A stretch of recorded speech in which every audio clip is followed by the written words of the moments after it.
For those of you who don't know me, I'm Jon Gould. I am the Dean of the School of Social Ecology, and we are by far the best school at UCI. Exactly. So one of the things that we have in the school that is so much better than anywhere else is we have superb teachers. And one of the things that our instructors know is that education goes on outside of the classroom too.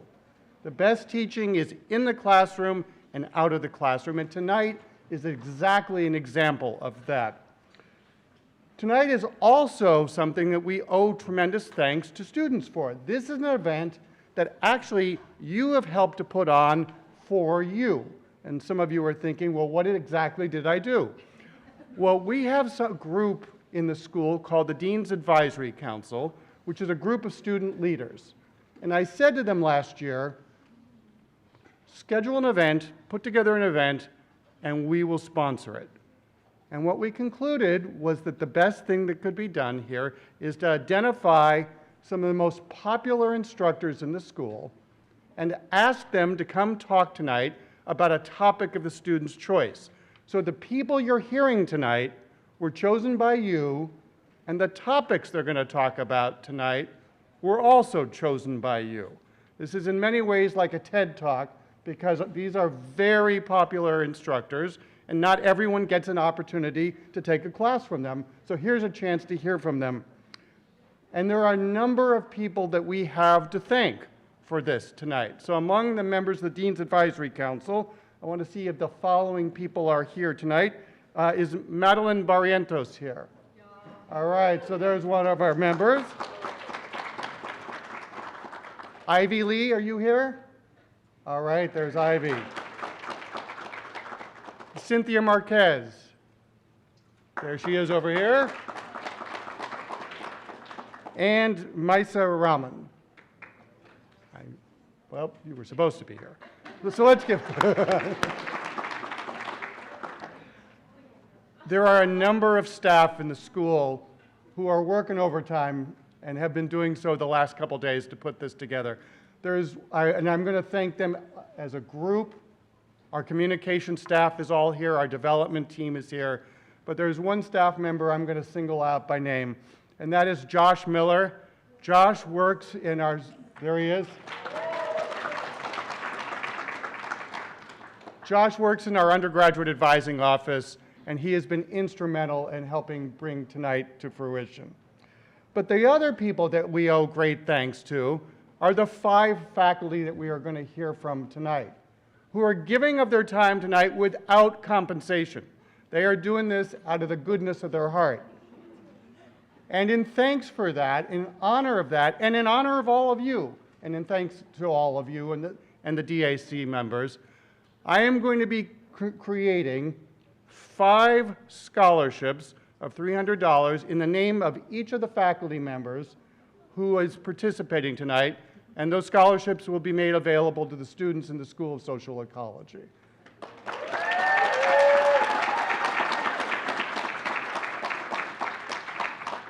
So tonight they're really working for you. So let me tell you a little bit about the format for tonight. There are 5 speakers. The event is called 5 for 10, so I think we can all kind of figure out where I'm going here. They will each have 10 minutes to give a little talk again on the topic that you've all chosen. We're not doing Q&A. Instead, we're going to stop at the end of each of their presentations, and then we're going to have a little bit of socializing here. The pandemic, of course, has kept many of us from talking to one another in person. Well, we're finally able to be here together. So once the event is over, I think they have graciously agreed to stick around a little bit and talk with folks. The presentations are going to be in alphabetical order, and I have a little bit of something to say about each one of them. So we're going to be starting with Professor Hilary Burke this evening.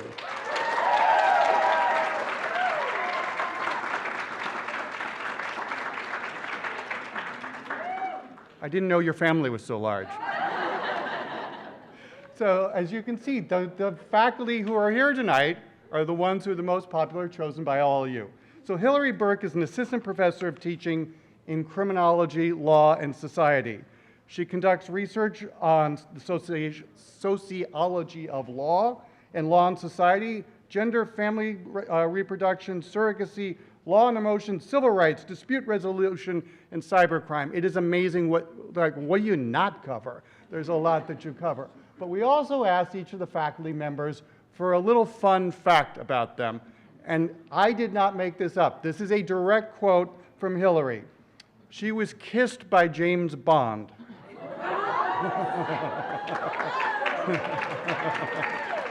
So a little bit more to it. On her 18th birthday, she got a celebratory kiss from Pierce Brosnan. For those of you, all right, so some of you actually know who he is. Yeah, you're all over a certain age, though. For the rest of you who don't know who Pierce Brosnan is, he was James Bond before Daniel Craig. So you really have had a brush with greatness. So without further ado, Professor Hillary Berg.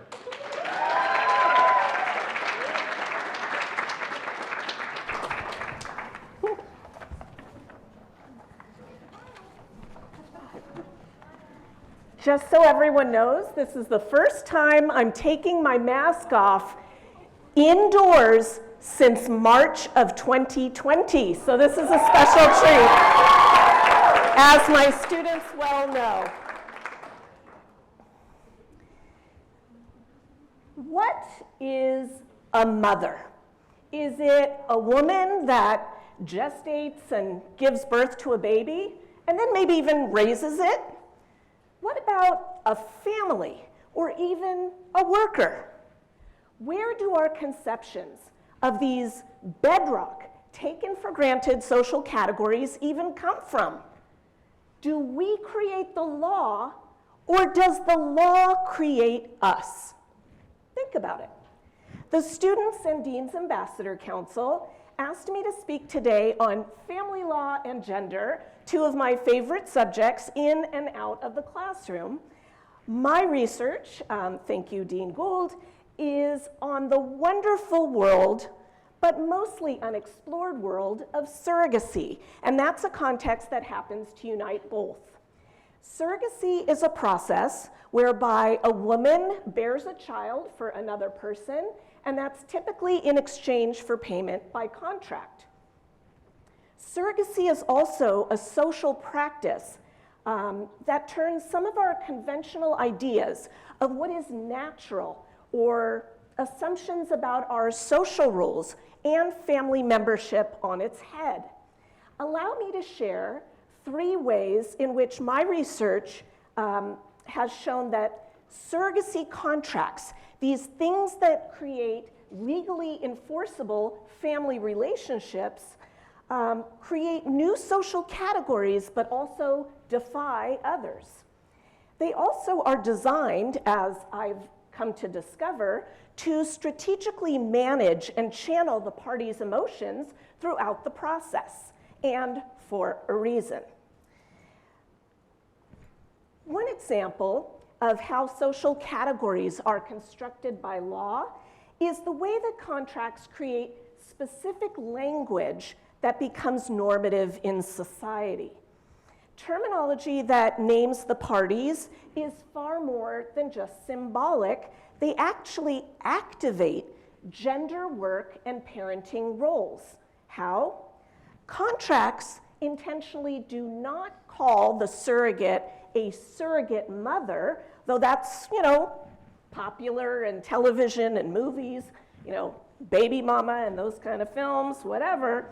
Instead, contracts formally label the surrogate's identity with terms like gestational hostess, or uterine host, or host womb, or third-party assistant, or the carrier.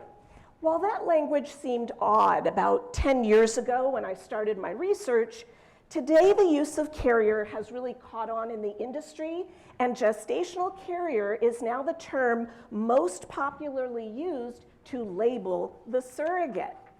By contrast, to cultivate identity as a family, but more importantly, feeling like a family, Contracts refer to the parties that partner with the surrogate as the intended father, or intended mother, or simply the parents.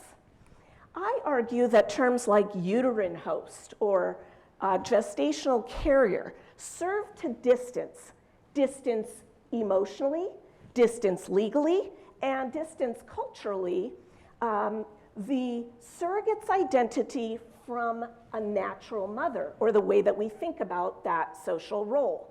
It's another way also that contracts alienate the body and also keep a distance between the surrogate and family membership. It teaches surrogates and others, including all of us, that categories like mother and father are not just biological, but they are created socio-legally. Let's take a look at a second example, and these are breastfeeding restrictions in contracts. I show that rules that are related to nursing a newborn are an emotion management as well as a risk management strategy. The intended parents, through their lawyers, exert degrees of control as a way to manage their own anxiety, and of course, realistically, some legal risk that the surrogate may refuse to give up that baby. However, even though in my research, they and not the surrogate are far more likely to breach the contract. Rules against breastfeeding are intended to avoid the potential for more emotional bonding between the surrogate and that newborn, especially since the surrogate's body is technically no longer needed to keep that baby alive.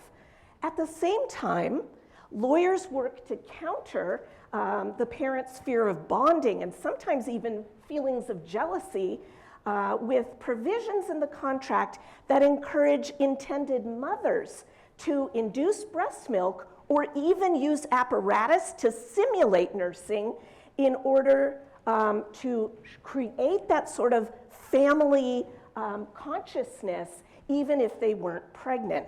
Since breastfeeding is that quintessential symbol of maternity, rules against nursing not only manage bonding on the individual level, the level of the contract, but on the institutional level, also disconnect the surrogate from having a social identity as a mother.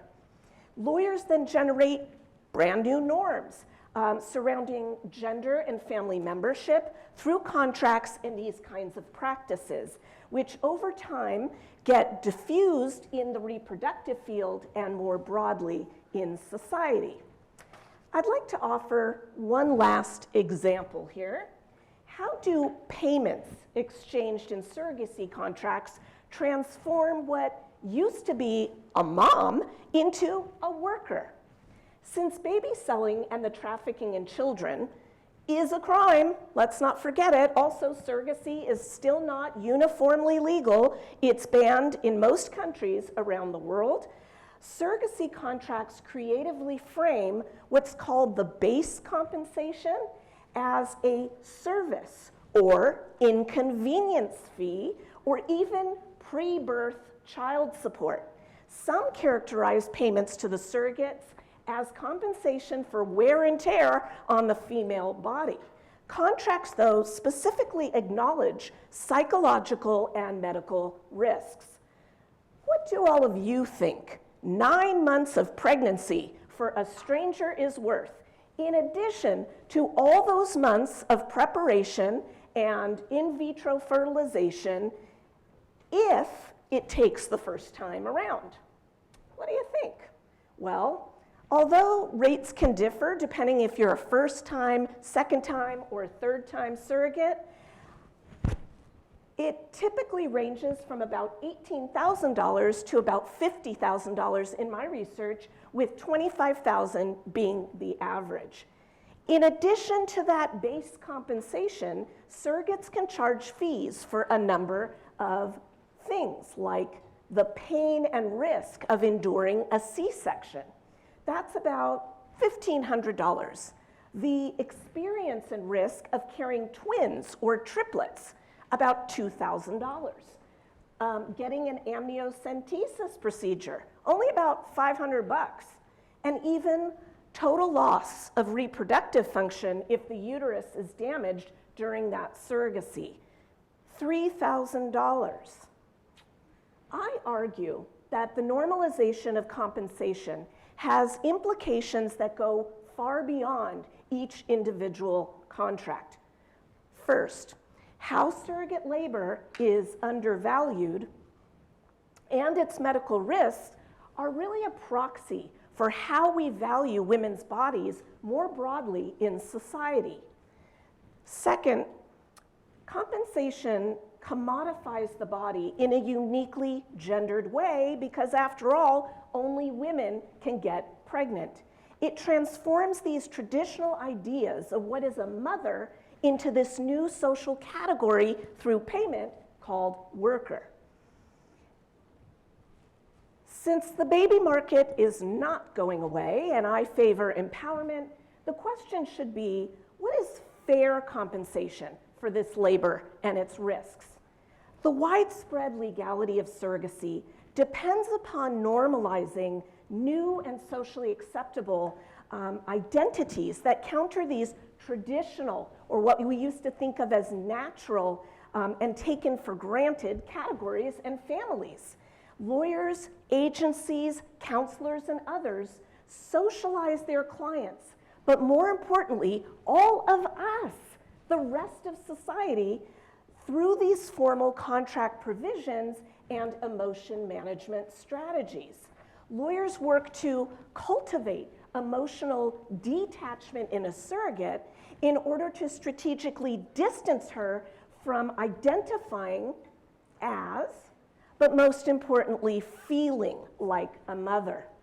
Other rules work to cultivate attachment in the woman who intends to raise that baby in order to socially and psychologically versus biologically construct her identity as a mother.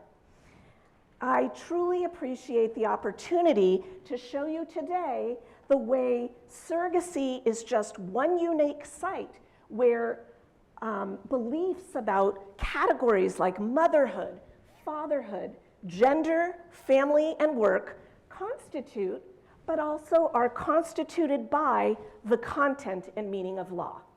Thank you.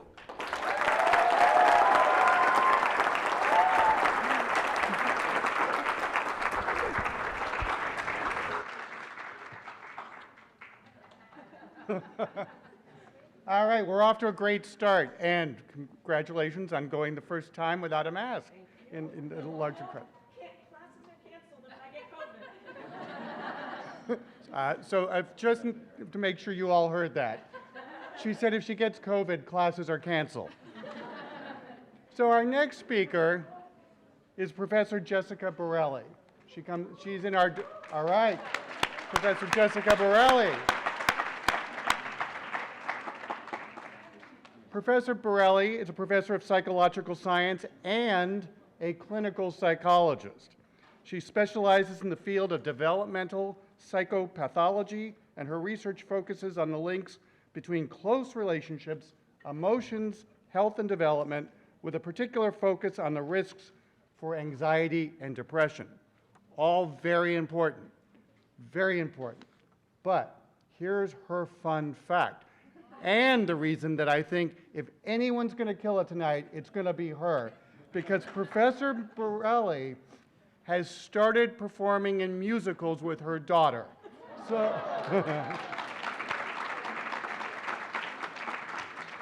so social ecology, I give you Professor Borelli. But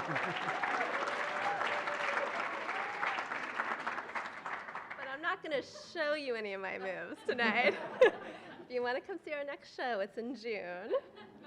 Spelling Bee, 25th Annual Putnam County Spelling Bee. Okay. That's me practicing what I preach, which is confronting the importance of confronting your own anxiety. Yeah? Okay. Thank you so much for inviting me to be here today. I'm really excited to talk to you all, and it's really an honor and a privilege to be with you. I am going to be talking to you today about something that I do really preach and that I try to practice as well. which is the importance of embracing your own emotional vulnerability and using this as a way to drive your connectedness to other people. This is something that is hard. It's something that challenges us, but it's something that I really believe enriches our lives, improves our relationships, and makes us stronger and better people. So let's begin. We live in a world where we are perceived by others, and we're constantly being perceived, and we're engaged in this process in an ongoing way. And so the question I want to pose to you today is, how are you perceived? Do you allow the real you to come across to other people? How much of you do you allow to come across to other people, and how do you go about doing that? Are you taking advantage of the opportunity to allow yourself to be known in a real, authentic way? And I'm going to make the argument that the more that you can do that in your interactions with people, especially in interactions where you feel safe, the more you'll reap from your relationships. There are many images of ourselves that we can present to the world. We all have many roles that we inhabit in our lives. For example, we're students, we're children, some of us are parents. We walk about in this world in many different ways. We have our identities, our ethnic identities, our gender identities. We have the appearance that we present to the world, and we also have our emotional selves.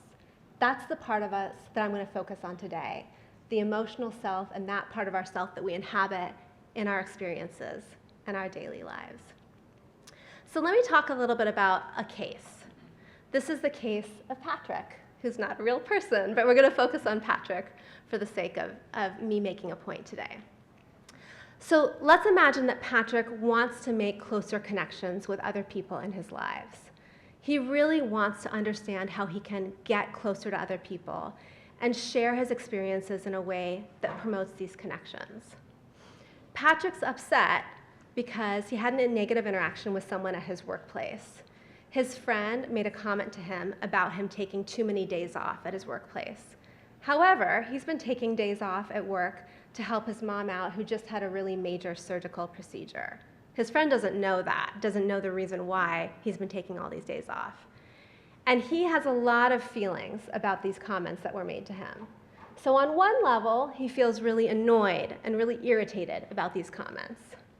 On another level, maybe a deeper level, he also feels lonely, disconnected, sad, and misunderstood, because there's this whole part of him that people aren't really seeing, right? There's this whole experience that he hasn't really shared with people about what's going on inside of him.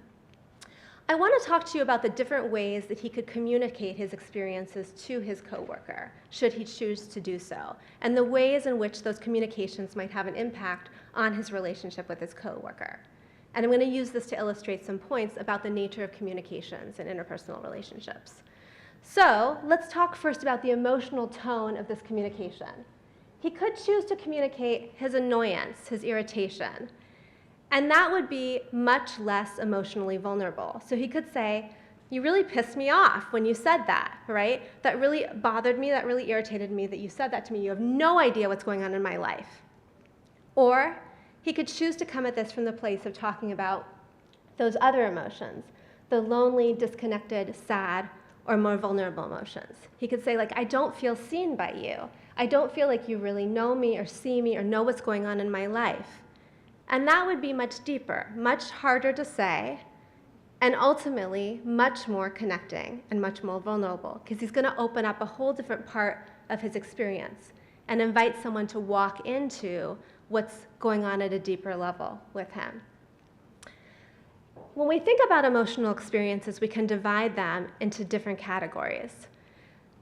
These categories have been talked about in different ways. Some people talk about them as vulnerable and defensive or invulnerable. Some people talk about them as primary and secondary, depending on the different kind of theoretical frameworks that people think about when they talk about emotions.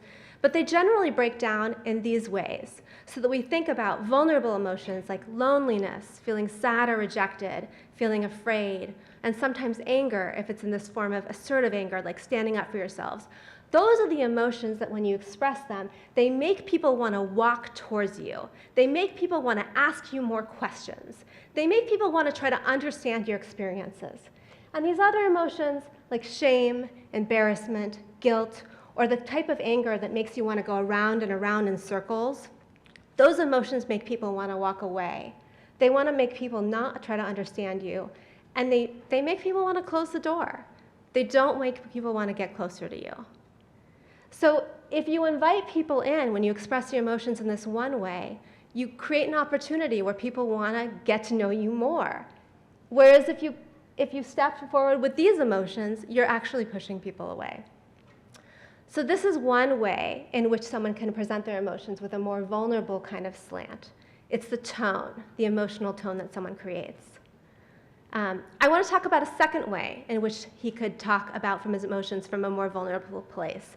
And this is the words that he uses, a linguistic kind of perspective on emotional vulnerability.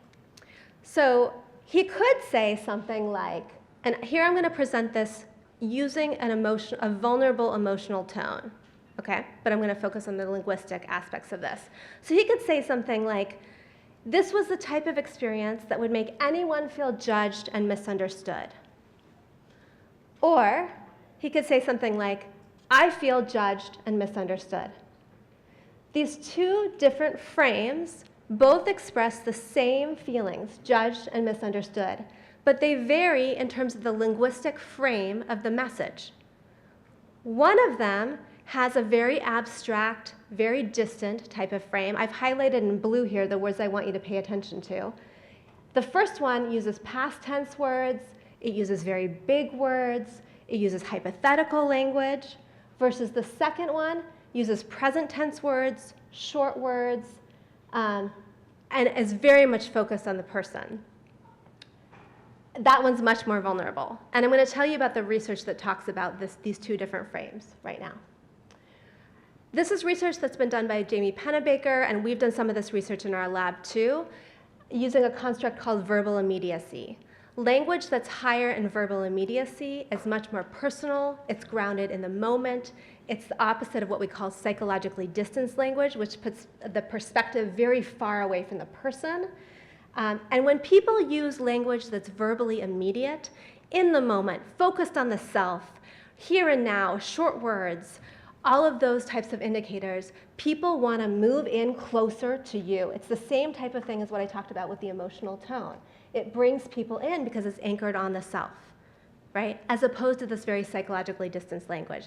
And what we've found in our lab and what other people have found in their lab is the same type of effect with these two manipulations of emotional tone and the linguistic variables as well. When people express their needs with more vulnerable emotional tone or with a verbally immediate linguistic frame, other people respond. They respond with more empathy, they respond with wanting to know more, they come closer. So these second types of disclosures that I've shown you, they elicit more supportive responses from people. However, they're much harder to do. That's the hard part here, is that it's actually much more vulnerable to do this, right? It involves a much bigger personal risk to say these things. If you practice this at home, which I'd encourage you to do, even doing it in front of the mirror, it's much harder to say, I feel scared, than it was really scary. Even the difference between those two things is much harder to do. It's a much bigger interpersonal risk.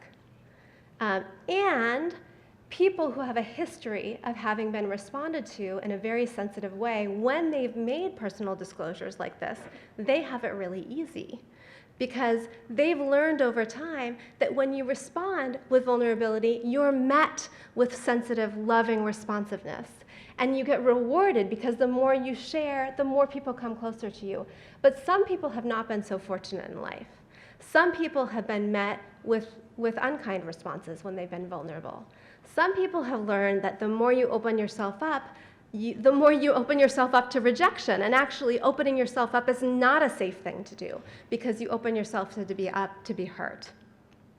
So what I'd like to do to you today is to share some strategies for people who have not learned the best messages, for people who have learned that it's not so safe to open yourself up. Because I don't believe that that's the end of the road. If I did believe that, I wouldn't be a clinical psychologist, because that's a very hopeless message. I really believe that everybody can undo these messages and can learn that there is safety in being vulnerable, and that you can change the messages that you've learned, even if you haven't had people respond to you and show you that it's safe to be vulnerable. This is what I'd advocate for anybody who wants to grow in their ability to be vulnerable. I would identify someone who you think to be safe. Sometimes that can be your UCI professors, because I think a lot of us are very safe people to practice that with, but also your friends or people around you.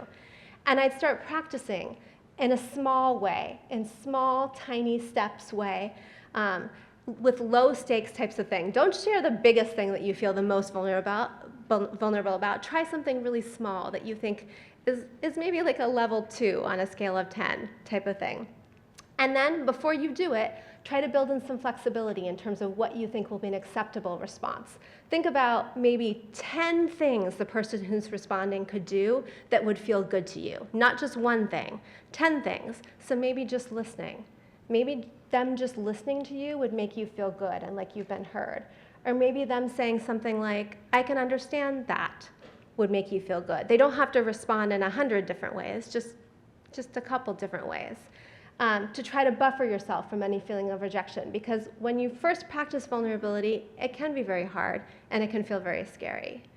The other thing is you can preempt any feelings of rejection that you might feel by coming up with explanations for why they might not be available or why they might not respond to you in the way that you want them to. For example, they might be really busy and they might not return your text, or they might be distracted when you're talking to them. Think of lots of reasons why it might be hard for someone to respond before you take that risk.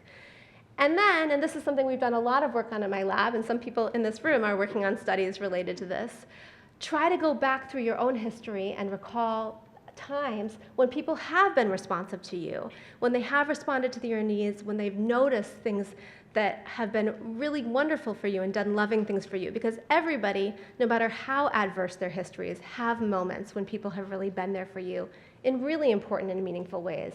And a lot of us tend to miss those moments, especially if we've had negative histories.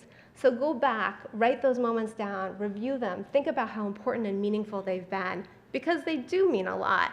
And you have had those moments and you deserve to review them. And then pay attention to the times when other people are vulnerable and think about that as well and the impact it's had on your relationship. So that's what I'm going to end with, because I think you guys are all worth it, and I think you deserve to allow the real you out. Thank you.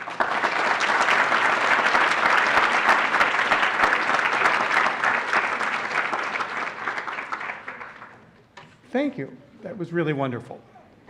So our third speaker tonight is Ana Muniz, who is an assistant professor in the Department of Criminology, Law and Society.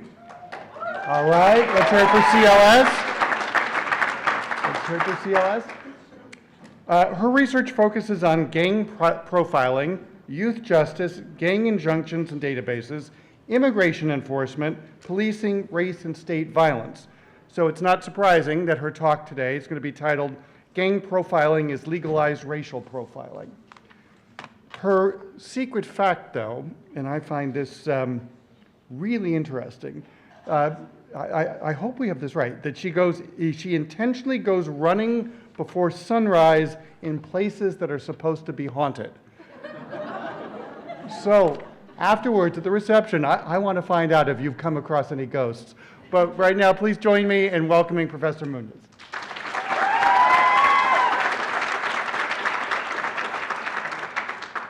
Yes, so if you know any haunted trails or canyons that I can run in, I have not seen a ghost. People still remain the scariest thing to come upon in a dark forest. So, but yes, you've requested that I talk about gang profiling in the immigration system, and some interesting things have happened in this area in the past couple years. So in early 2020, a man in immigration detention organized a hunger strike to protest atrocious conditions, and he was accused of gang membership by ICE for doing that. Later that same year, the Salt Lake District Attorney and authorities in Phoenix charged Black Lives Matter protesters as gang members, arguing that because they wore the same color, black t-shirts, and they shouted the same slogans, they could be considered a gang and prosecuted as such. So how did these events happen? Well, authorities have an amazing amount of discretion in categorizing someone as a gang member or an associate. Law enforcement can document someone as a gang member without arresting them, charging them, or even suspecting them of a crime. And they can legally do so without even talking to that person, just from visual observations. So police have considered LA Dodgers gear, Virgen de Guadalupe and other tattoos, red or blue clothing, or even just being in a so-called gang area to be justification for determining that someone is gang affiliated. So people are also labeled gang members or associates because their friends or family have been labeled, and then police consider them guilty by association. So in heavily policed communities of color, it's not uncommon for these very broad groups of family members, neighbors, friends to be pulled into these categories of gang member and associate. So furthermore, in 2020, LAPD officers were found to have outright fabricated information in order to label people gang members and enter them into statewide gang databases. So the criteria for gang involvement are so broad that they can really apply to almost anyone in certain contexts. But really importantly, they're not applied to just anyone, right? So police profile mostly young Black and Latino men as gang members, and in some regions like Southern California, police also target Asian American and Pacific Islander youth. So the Fountain Valley Police Department, for example, has a long history of profiling API youth as gang members. In the 1990s, the Garden Grove Police Department was sued for profiling youth in Vietnamese neighborhoods, including several UCI students and young women. So these policies are what we call facially neutral, meaning on their face, they don't look racially discriminatory. So for example, none of the criteria that I just listed, like tattoos, neighborhoods, clothing, explicitly mention race, but police apply them almost exclusively to people of color. So even though they're officially facially neutral, they're racially biased in practice. And this is not a coincidence, it's not a mistake. They're designed to be that way. So this is really reflexive of policing at its core. So we know that police originally grew out of slave patrols and vigilante groups, and they maintain the traces of these groups. So policing really is not and has never been primarily about controlling crime, but primarily about controlling specific populations, namely Black people and other marginalized groups. And a main tool throughout time that police use to racially profile and target people of color are these facially neutral but racially biased practices. So for example, this goes way back. So just after the abolition of slavery, several states passed what are called vagrancy laws. And vagrancy laws criminalize unemployment, and also what's called itineracy, which sort of means moving from place to place. Well, not many people were hiring recently freed slaves, so they had to move around to try to find work. And even though most vagrancy laws didn't explicitly say anything about race, police enforced them primarily against Black people as a way to control and incarcerate newly freed slaves and put them back into forced labor through the prison labor system. So this is the lineage of these facially neutral but racially biased coded laws that take one of their modern forms in gang profiling and enforcement. So inevitably, whenever I present my work, I get asked about law enforcement gangs. And there are many. So for example, about 80 deputies in the LA County Sheriff's Department are part of a sheriff's gang called the Executioners. There's a big sort of, for the past year, and right now another huge report just came out about this. So these deputies have matching tattoos. They're given status for engaging in violence against community members. Black deputies and female deputies are not allowed to join this gang. But the Sheriff's Department insists that this is not a gang. They won't call it a gang. They refuse to call law enforcement gangs gangs. Instead, they insist they're cliques. So in interviews, they will insist on only talking about them as cliques. But this is very revealing, right? So let's think about this. We have this organized group of armed people who have given themselves a name, the Executioners.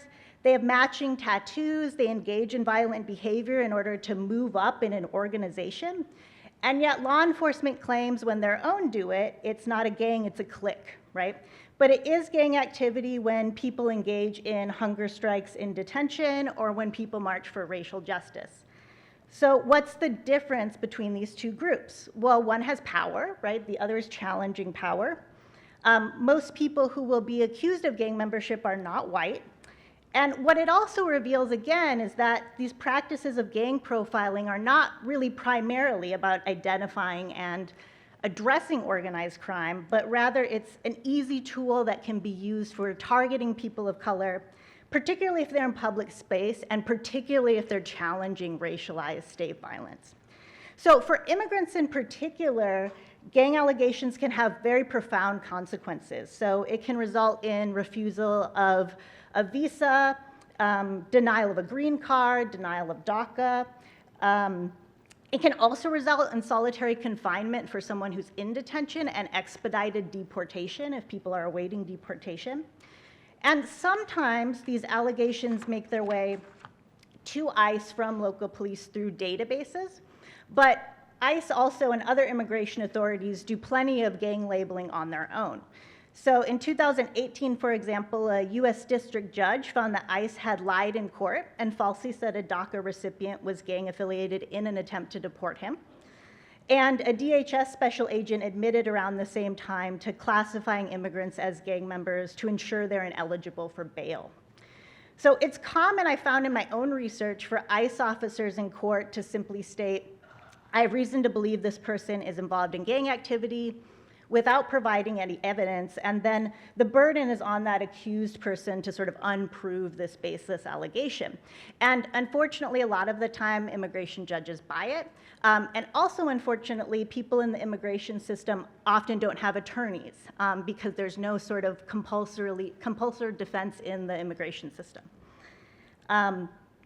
So we also see that politicians use gang members as boogeymen to justify punitive immigration enforcement. So Mark Morgan, the then acting director of ICE in 2019, claimed he could tell which unaccompanied minors from Central America were gang members simply by looking in their eyes. And it's by no means just conservative politicians who do this, right? We see politicians using claims about gangs to justify giving their friends in border security companies millions of dollars to build a wall and detention centers, but really the vilification of alleged gang members for political gain is a bipartisan pastime. So the Obama administration, for example, made gang enforcement one of the main sort of parts of their immigration reform platform during all 8 years. So what can be done? Well, there are increasing and really promising legal challenges to this practice of unjust gang allegations, many of which I'm part of, so I'm happy to talk to you about that afterwards. There's also really great community organizing going on around this and gang intervention work, which is really important and really is key in actually stopping violence. But something important you can do, many of you are already doing. So I really love teaching the students here, and one of the reasons is because of how sharp your critical thinking skills are. So when you hear terms that are supposed to scare you, like gang member, that are supposed to shut down your thinking and make you compliant, you sort of look under the hood to see how things are actually working. How does that label actually get created? Where does it come from? You return to these lessons of history, and you interrogate those terms and those claims, and I'm really excited to keep doing that with you. So thank you so much for having me and for your time.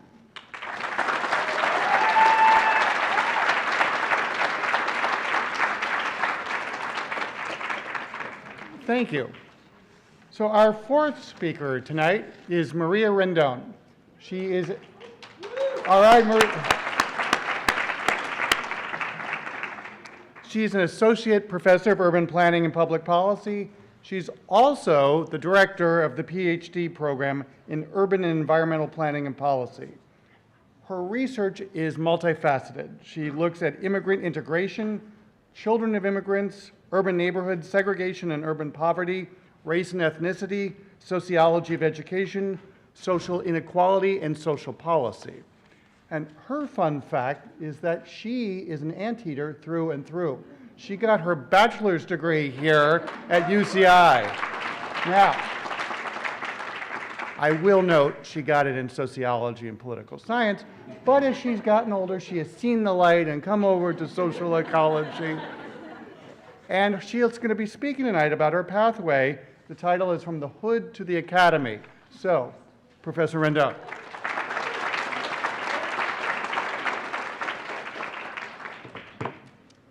Good evening, everyone. It's wonderful to be here. Thank you to the students who put my name forward to this wonderful panel here. I'm ready to take therapy with Dr. Borelli here. That was really wonderful. So my talk's a little bit different, I think, than most others, because what I'm being asked to do is to share a bit about what it is like to be a woman of color in the academy, and to tie that somehow to my research. Okay, so there were some slides. I don't know if the slides were, just click, okay. Oh, there they are. Okay, perfect. So there's the slides. I'm going to tie it back to the research that I've conducted. The book came out during COVID, so check it out if you haven't. So it's kind of, lots going on in 2020. But what I want to point out, I thought about why is it that the students want me to speak to this, right? And I think that it has to do with some of the numbers that are up on the slide. Today in American universities, 3/4 of our professors are white, at a time where we are quickly diversifying, right, as especially with your generation, the most diverse in American society, and yet still today only 3% of faculty are Latino, 3% are African American, and very similar, and even for and Native scholars, much less. In the UC system, we're not much different. Only 5% of faculty are Latino.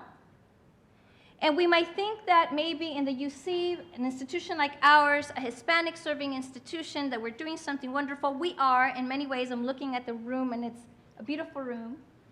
And so in the UC, we have about 25% of students that are Latinx.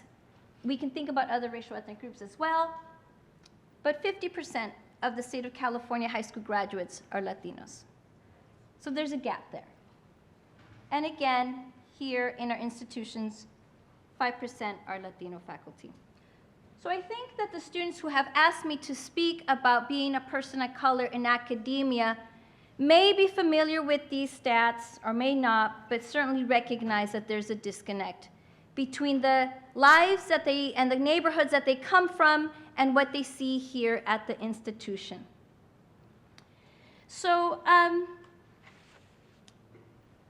representation, of course, matters not just for equity purposes. Representation matters because it changes what we teach in the classroom, what we incorporate, how we discuss what we discuss in the classroom. It changes the kind of research that is produced in these institutions, what is deemed valuable and important knowledge. And it also impacts if and how our students engage in the material.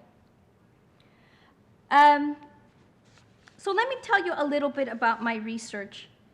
A big part of my research calls attention to the pervasive problems that come with spatial inequality and racial and ethnic segregation in American society. Now, my students in urban studies are well attuned to these issues, but let me just give you a little context. Today, studies are researchers, sociologists, economists engage in a number of studies that show that your zip code continues to drastically determine your life chances, both your health, your social mobility, and so on. It's not deterministic, right? But it definitely impacts the odds of how far you will get in American society. So in my research, I call attention to these patterns of spatial inequality. And I want you to consider how the patterns that we see here in the university, the gaps that we see in the classroom, both among students, the racial and ethnic gaps that we see in the classroom and among the faculty, are tied to these larger patterns of racial and ethnic segregation in American society and spatial inequality. So we can have a conversation about the structural racism that exists in American higher education institutions, but I want us to think about larger systems that exist outside the institution that relate to these patterns of inequality that I'm referencing to. I think we need to think about the process of, we must begin thinking about the process of who is let in right, into these institutions, who is excluded, both students and faculty. And through the sorting process, think about and consider who successfully navigates and successfully moves through these systems of higher education and thrives, and who exits, right, or is let go. And again, much of this is tied to these broader patterns of spatial inequality. I want to I call attention in my classes and in my research to two compounding dynamics taking place. One is rising inequality in American society. Really, this is a global phenomenon, right? And we talk a lot about the shrinking middle class. Well, that is also reflected in our neighborhoods, such that today in American society, we live at a time where we have a greater number of much more affluent and many more disadvantaged neighborhoods. We are seeing a spatial polarization in our neighborhoods. So fewer neighborhoods today are mixed in terms of class and in terms of race as well. That's the second part. Not only are we experiencing a growing spatial inequality, where people are living apart due to class, but we would like to think that in a society that is drastically changing in terms of demographics, right, that we would be making some inroads into integration, racial and ethnic integration, but yet we see very little of that today. Today, for example, Latino students are more segregated in American schools than they were during the civil rights era. Okay? So we have a lot of work to do as far as that goes. And so I think that the students who asked me to speak to this are, again, cognizant of these patterns in society. And I think it's important for us to think about, right, what does it mean when we are living so separate from one another, when we're coming from drastically different communities? That has implications, of course, in terms of current divisions that we see often in our media. We think of politics, ongoing, perhaps, lack of familiarity or lack of trust. These are really important issues and things to consider about, when we think about the consequences of racial and ethnic separation. The hoods, I come from the two neighborhoods I'll single out in LA, Wilmington by the Port of LA, those of you guys are familiar. Working class neighborhoods, you guys might be familiar, right? When you 710, big trucks, lots of refineries. And the city of Linwood, where I went to a public high school, that's in South LA. When I got there, it was an African American and Latino high school, working class. So this is what I mean by the hood. And many of the dynamics that was just talked about in terms of gang injection, that's basically what existed in my neighborhood. But the hood is not just in the inner city. Many of our students are also coming from the Central Valley, the areas in California that have the highest levels of poverty concentration, right? Or from the Inland Empire, because poverty, by the way, has shifted to the suburbs, is no longer primarily centered in the inner city, right? So our students come from these different places. And so how is it that our students, who are not just students of color, but who come from these neighborhoods, how is it that they succeed? Because despite the barriers and despite the obstacles to get here, there's some of you guys who I see in my classroom, right, and who are part of our university. And people always wonder, what allows these students to succeed? And how can we better support these students? So in my book, Stagnant Dreamers, I talk about the lives and I follow the lives of inner city Latino young men as they try to achieve social mobility in their lives. And some of them make it to universities like ours, right? And some of them obtain degrees like ours, and like many of you will. And yet, when I followed up with some of these young men, many of them were working in similar jobs as the folks the peers that they left behind in their neighborhoods. So why is it that despite all these trials and all the obstacles that these young people, navigate in the institutions, they come back and they end up with a similar result. This is where my students start to freak out. How do we avoid this, Professor? Well, the way we avoid this, and I'll highlight the young men in my study, I want to point out some of the features of these young people. And I will extend that also to the faculty of color, some of us who come from these neighborhoods. These are young people who are hard workers, right? Very hard workers. And I say this because they're neighborhoods. One of the features of these urban neighborhoods is that there is a strong work ethos, particularly in these immigrant neighborhoods. And so the students find dignity and strength and pride in this, and they come and this is what they bring to our classrooms, right? We're also working really hard because we have to. We work twice as hard because it is in the institutions of higher ed that we recognize, oh, we were not provided all these other resources that some of our classmates arrive with.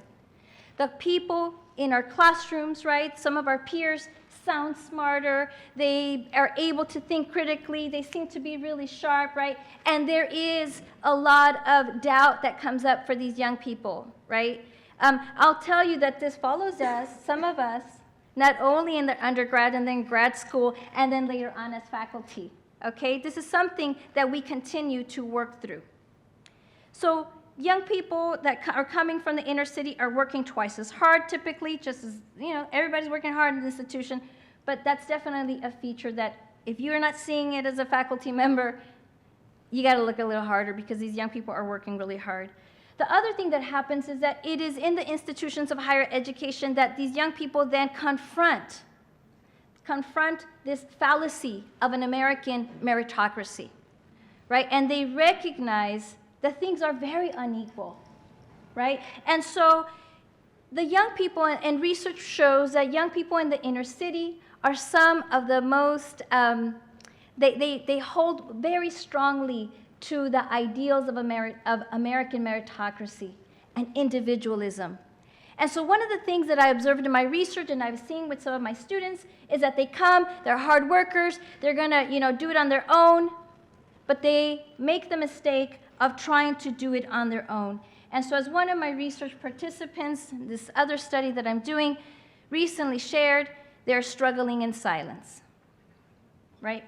So this is part of the experience for these young people.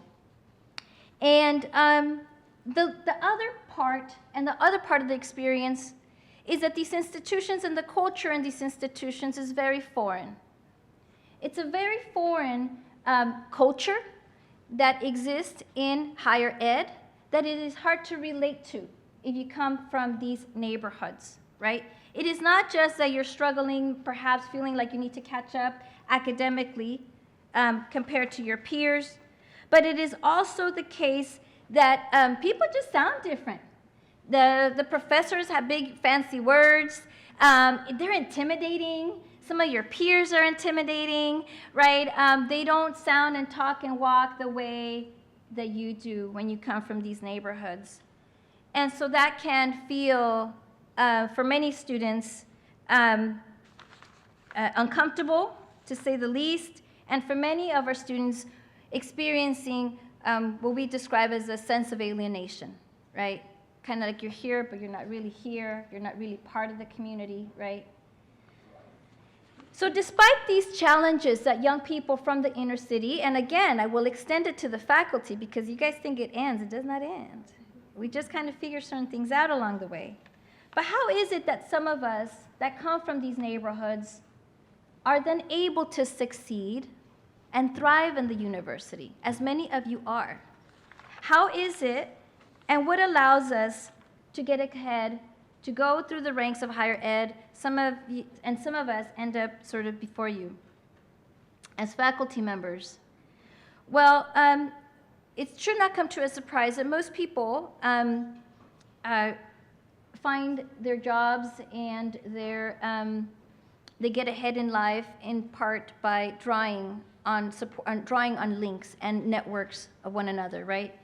So it's not any different for young people of color. Now, the consequences are severe, as I just explained. For the young men that I researched, some of them did not build the networks, right, in higher education.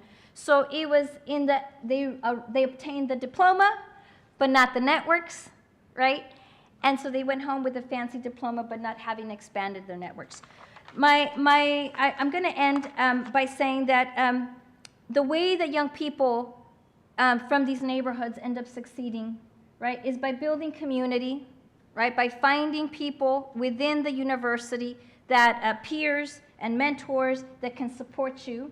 So the way that it happens is by building community and by building what we refer to as social leverage ties to people that are going to help open doors, provide support, right, and help you navigate the norms of the institution, the cultural norms, and open and give you access to resources. If we want to be an institution that really is an institution of social change and that is open and opens the doors for a large number of people, I think we need to start thinking about our responsibility, right, to reach out to others. And this can be done in the classroom through our research, right, and it could also be done through institutional policies, and it can be done, again, with our undergraduates, with our graduate students and our faculty members. So thank you very much.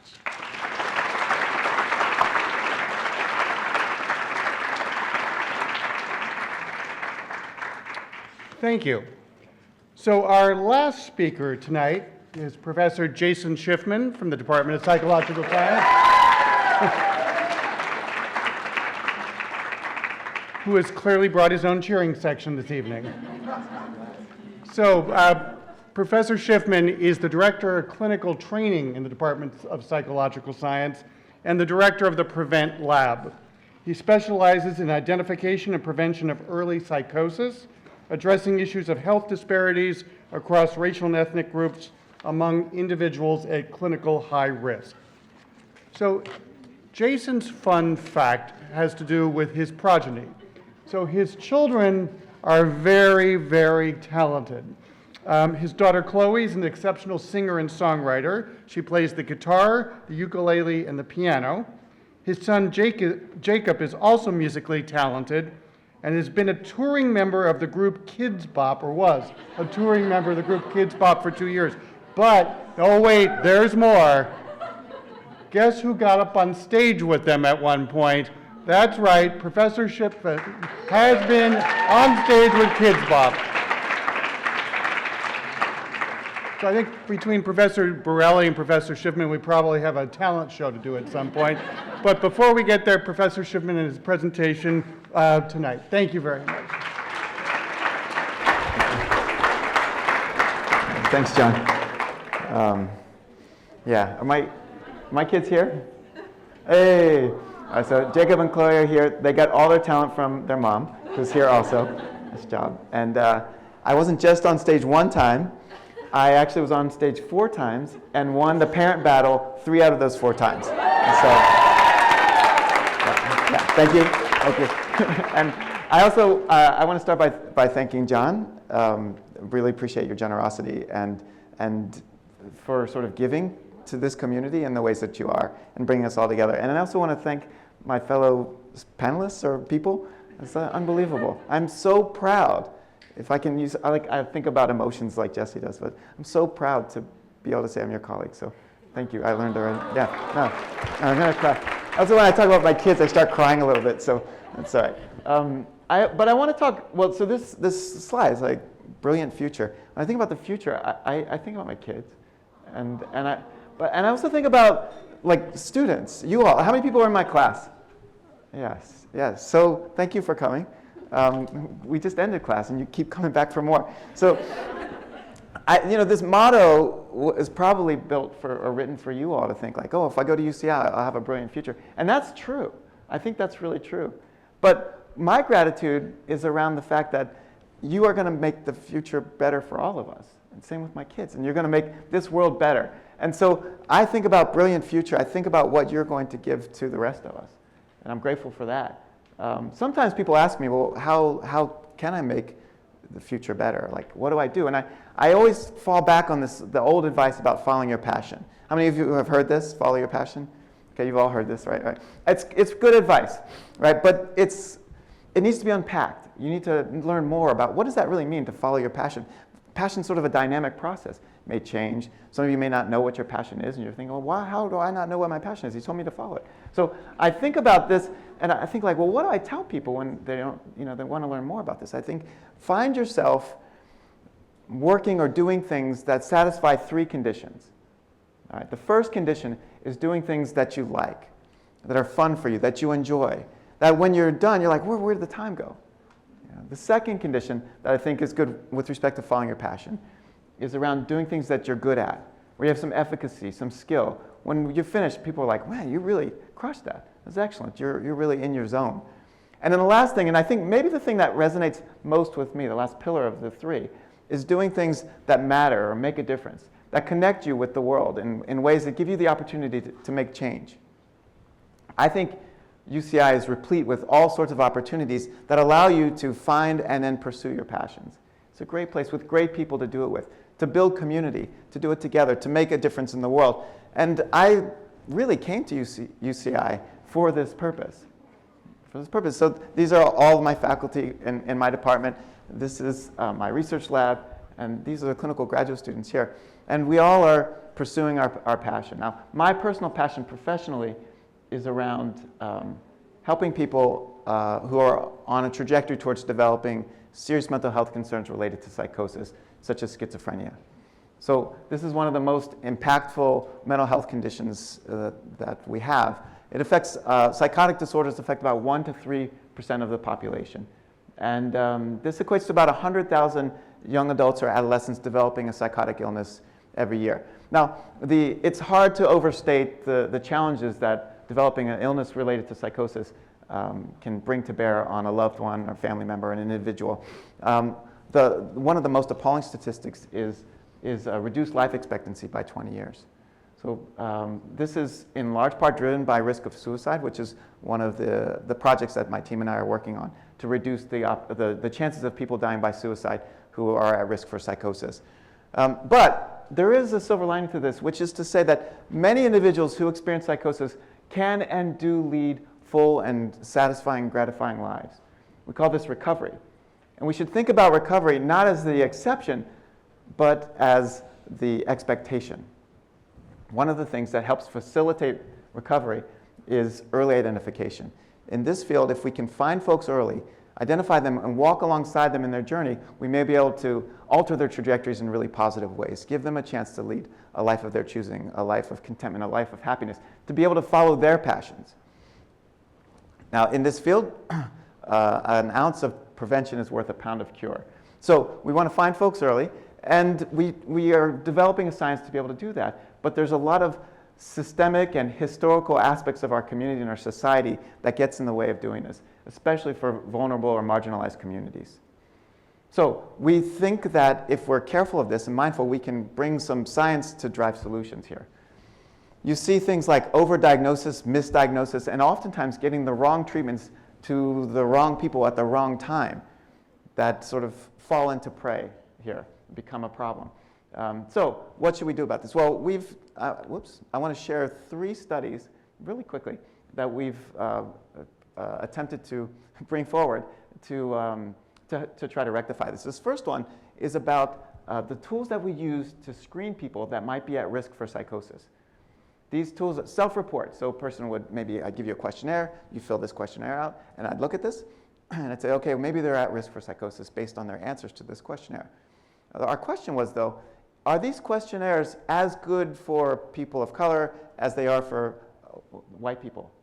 And what we found was, in fact, the answer is no. So the question here, do screening tools perform equally for black and white participants? So we gave this questionnaire to a large group of people, some black and some white, and we looked to see how they predicted to gold standard clinician diagnoses. So we would sit down and interview with the folks after they took the questionnaire to see if their responses to the questionnaire lined up with what they would share with us in person, which would be the most accurate depiction of how they're doing. And what we found was, it doesn't really matter, but what I'll tell you is, to skip to the punchline, our participants who are black, the questionnaires did not predict significantly to the sit-down interview. So there was a mismatch between what people were writing on the paper and what they were telling us or talking to us about. Whereas the paper self-report measure did work for our participants who were white. Now, what might this mean? Well, the first bottom line basic principle here is that the prime screen, which is the name of this tool that's used in the community widespread, it didn't screen adequately for our participants who were black. And we think that this is because it lacks context. When you just give a person a piece of paper, you don't understand what it means when they're responding to the questions. But when you talk to them, you can connect. And when they share stuff with you, then you can understand. And it's taking that information that is really important and impactful. And so if we just screen, if we only screen, then we may over-pathologize and get in the way of our true understanding of what might be going on for our loved ones, our members of the community, who we might be trying to partner with in their mental health journeys. All right, second study that I want to talk about is about neighborhood. In this study, we're thinking about contextual factors that might influence a person's saying yes or endorsing some questions related to psychosis risk. Now, some of the symptoms around psychosis risk will tap into constructs like suspiciousness or paranoia. So this question, the research question here was, does neighborhood crime impact people's responses to our gold standard instruments that we use to assess risk for psychosis? And you'll see the inspiration for this question came from the questions from these gold standard interviews. So these questions here: have you ever found yourself feeling mistrustful or suspicious of other people? Do you ever feel that you have to pay close attention to what's going on around you in order to feel safe? These are questions that are used to determine risk for psychosis. But the vast majority of people that are going to say yes to these questions aren't going to have psychosis risk symptoms. They're going to be challenged by a variety of other things that we've touched on in today's panel. So we wanted to see if neighborhood crime was one of the factors that would contribute to a person saying yes to these questions. And what we found here was, in fact, that there was a link between a neighborhood crime index that we created with our community partners and the level of suspiciousness that people were endorsing on these symptoms and during these interviews. So the more crime there was in one's neighborhood, the more likely they were to say yes to some of these questions. There's a significant correlation which held up when we controlled for other symptoms of psychosis risk, which suggests that neighborhood has an effect beyond just psychosis, as one would imagine.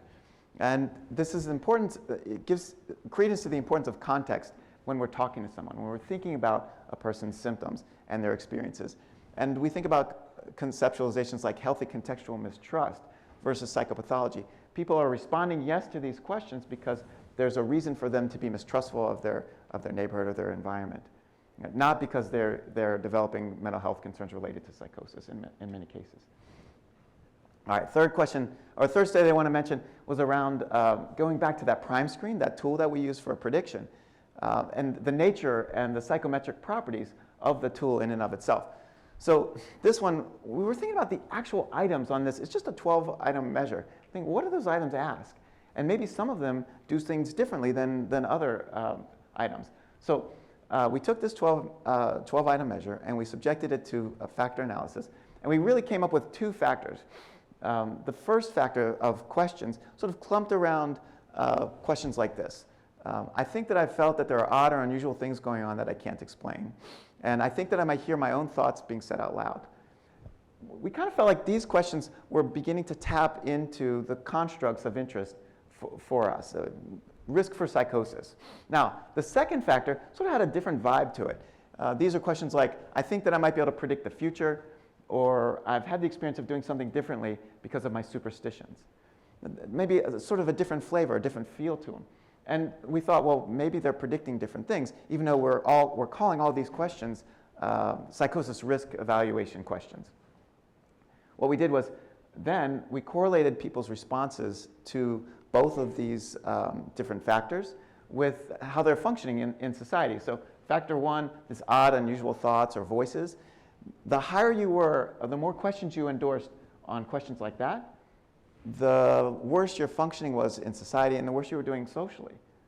Whereas the superstition factor and being able to predict the future, the more you scored high on that, the better you were in terms of your social relationships and your integration with the community. And it turns out when we ask people about, like, what would you know, tell us more about predicting the future, a lot of people talk about like having dreams that then come true, or that allows them to sort of think that they're predicting the future. How many people have had that? Had a dream and then it sort of came true? Lots of people, right? Almost the majority of people in the room. And so how many people have some superstition, like maybe you don't split poles, or you don't like to walk under ladders, or, all right. So these things shouldn't be pathologized. And it turns out that these items, and they're like, because so many of us do this, it's like ways we connect and we have fun. So it's better to have some of these things than it is not. So we have to be careful about pathologizing. And it also turns out that the items within have differential meaning across different race groups. So I don't have time to talk about that right now, but that is like sort of the corollary to this. So they mean different things for different groups of folks. This sort of leads me to some work that my student Emily Petty, who's in the back, shout out to Emily. Yeah. Thank you for clapping, class. All right, so Emily has put forth a model where we're thinking about risk for psychosis and getting mental health services and access to care from a social ecology perspective. You know, this is very complex, what you see up here. It took us a lot of time to build that, and not just the ideas, but actually writing it all down in the little boxes. All right, but you see, like individual, microsystem, mesosystem, exosystem, macrosystem. Each one of those pieces is something that we need to learn more about, so that we can address some of the mental health disparities that we see in our community and our society. Now, you see, psychotic-like symptoms live sort of at the top of our model, but all of these things impact all of us in a variety of different ways. Emily, thank you for bringing this work to life. And it sort of drives us, I think, to be passionate about how we conceptualize things and how we imagine or reimagine or recreate. You know, it's true that treatments from all mental health concerns, for the most part in our society, have been designed for and by white people. And we want to think more broadly. Sometimes we can translate things and change them to be more responsive. But sometimes we just need to reimagine and create differently. We know there's so many things that we don't know. So we have to, you know, in our team, we approach this with humility and try to learn from other people, like a group like you all. Or even later this month, we're hosting some focus groups in the community so that we can learn better how to serve the community as it exists right now, right here. This is what we're passionate about. And we're passionate about it together. So I have a whole team here that does a lot of this work together with us, and we like this, I think. At least I like it, and I know that they're very good at it. So too are my colleagues here, and we believe in our heart that it makes a difference or it matters, because we feel like we are on the verge of serving some of the most vulnerable brothers, sisters, and siblings in our society and community. So too are all the members of the Department of Psychological Science and the other departments and my colleagues here. And I'm grateful for the opportunity to share some of my passion with you. And I hope that you all find yourselves in that intersection of things that you like, things that you're good at, and that matter and make a difference. Thank you.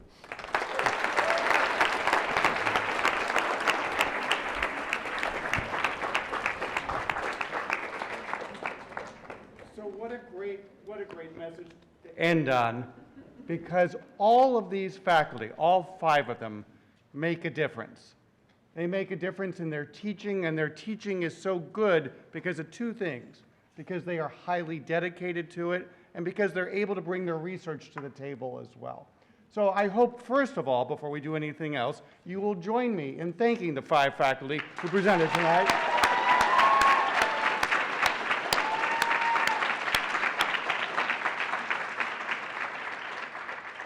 And then I want to thank you all, and I want to thank you all for 2 reasons. Number 1, thank you for helping to select these faculty to talk tonight. And then second of all, thanks for coming out, because what you've done tonight is you've set the record for the largest student gathering post-pandemic in the School of Social Ecology.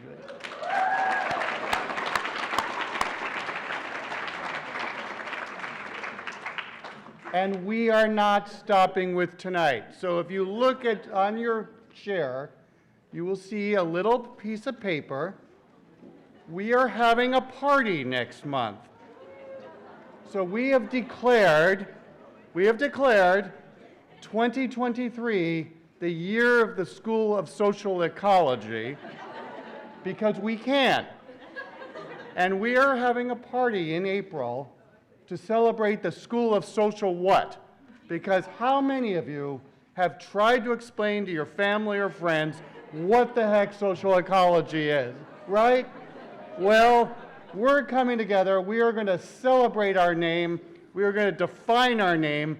And for the first 200 students who show up, we have free t-shirts for you for the school.